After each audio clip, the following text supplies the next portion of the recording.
I'm back with another video. I have been to Zion National Park multiple times. This video highlights some of my experiences there. Here we go.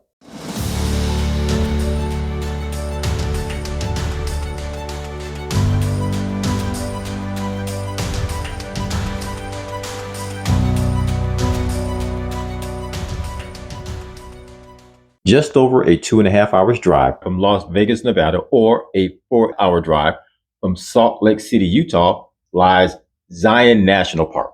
Zion is the second most visited national park in the United States National Park System, with close to 5 million visitors per year. So it suffices to say you will not be alone. But do not let that dissuade you from coming, because Zion National Park is one of the crown jewels in the United States National Park System. Zion National Park, like a number of other national parks, is part of the Colorado Plateau, which consumes much of the Four Corners region in the western United States. The formations in Zion National Park consist of Navajo sandstone.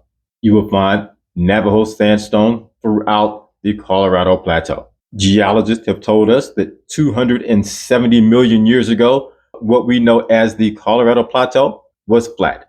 As a result of subduction and plate tectonics, this area was raised to over 10,000 feet above sea level. That subduction and uplift changed the flow of rivers and streams, specifically the North Fork of the Virgin River. When you have water running over sandstone over millions of years, they create canyons. So the canyons of Zion National Park that we see today are some 18 million years in the making, and that process continues to this day as the Virgin River continues to cut its way through the canyon. Much of what we know now as Zion National Park was recognized as a national monument in 1909 by President William Howard Taft and was called by its indigenous name, Mukundawee. In November of 1919, President Woodrow Wilson signed legislation elevating the Mukundawee National Monument to Zion National Park. Archaeologists and anthropologists tell us that the basket makers, who are descendants of the ancient Anasazi, live in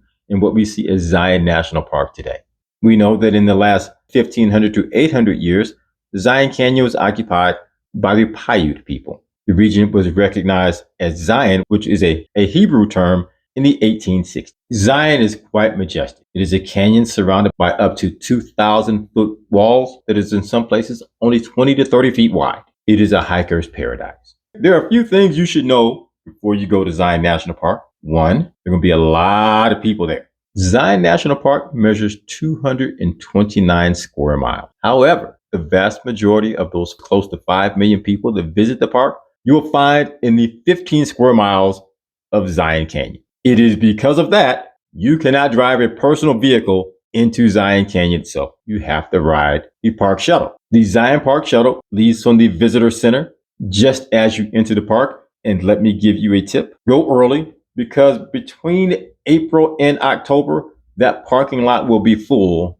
before 9 o'clock. You can also park just outside the park gate in the town of Springdale. There's a shuttle that will also bring you into the park. If you are traveling through in other locations of Zion National Park, you are allowed to drive your personal vehicle, and there are several drives that are quite scenic. If you do choose to go into Zion Canyon, the shuttle leaving the visitor center, they are free of charge once you've paid your park entry fees. They're quite convenient. Just know they're also quite crowded, and they stop at a number of locations in Zion Canyon because Zion Canyon offers a number of hikes, and the shuttle will stop at each one of those trailheads. Another important tidbit of information about Zion National Park: it's hot. From mid-April through October, it's hot. And because Zion is in a desert, people will say, yeah, but it's a dry heat. No, it's hot. So make sure that you plan accordingly and you bring plenty of water. You're going to need it.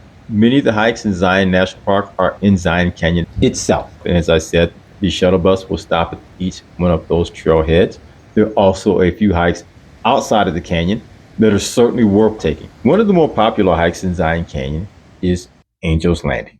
You now have to apply for a permit to hike Angel's Landing because it is one of the most dangerous hikes in the country. It is a steep climb. It will give you a bird's eye view of Zion Canyon. It is an absolutely stunning view. It is also quite dangerous.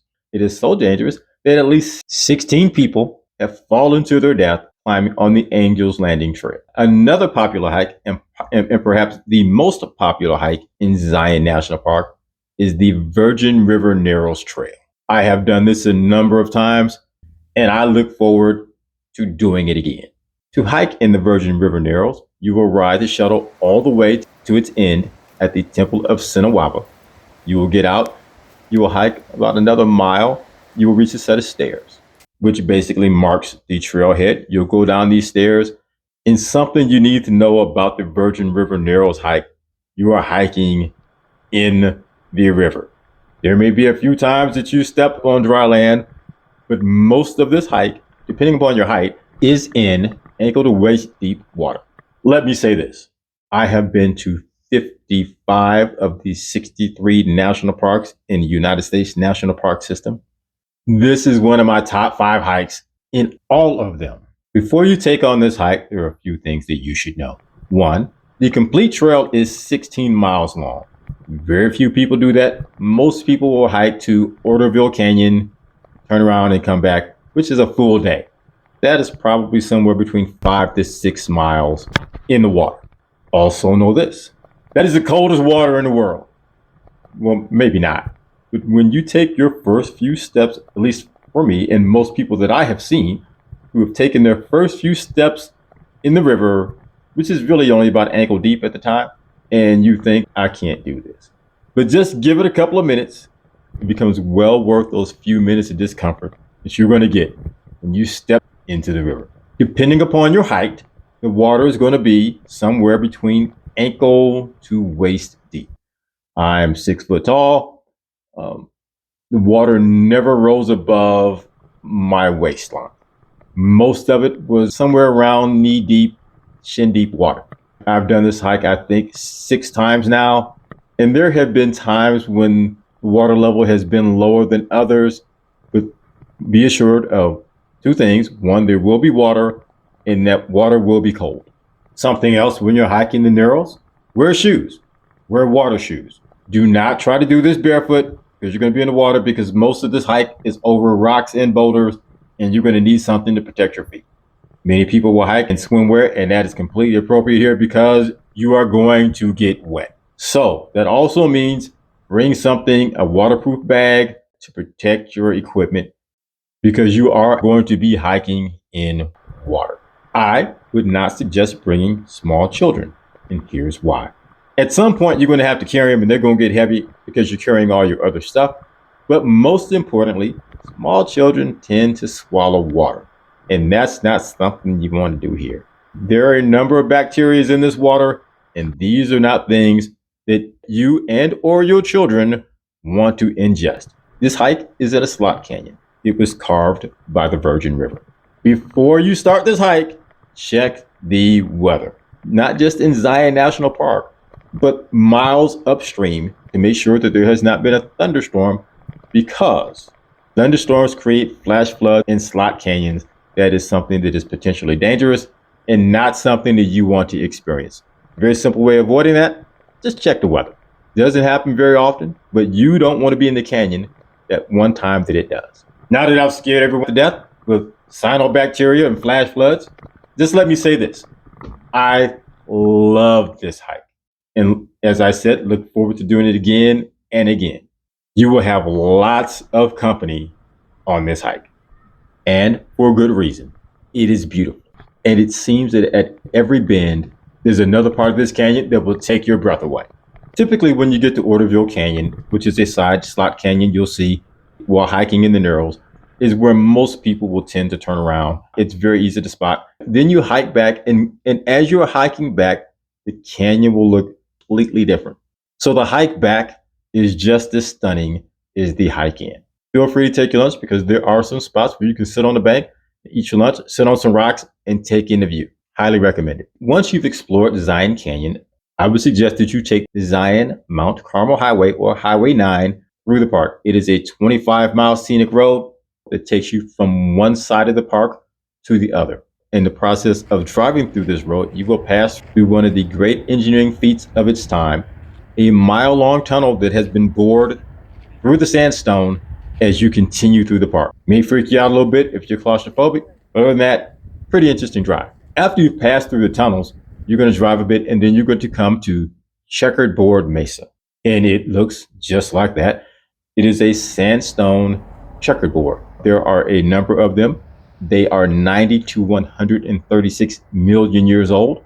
It is cross-bedding of ancient sand dunes that has formed these. It is certainly worth going to explore that area. It will also give you some relief from the crowd in Zion Canyon. Some may not have thought of this, but Zion National Park is really interesting place to see at night.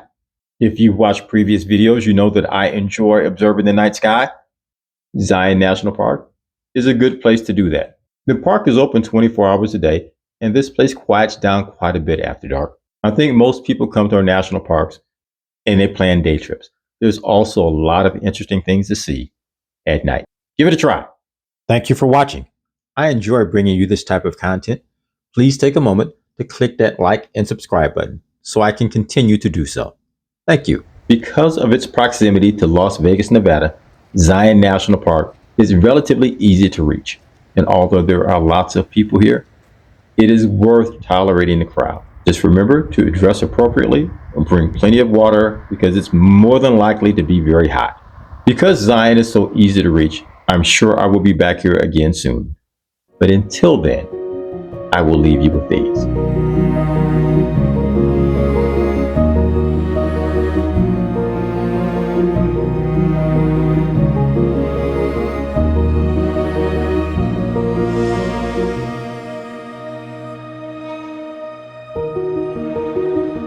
Thank you for watching. I'll be back with another video soon. Please tune in.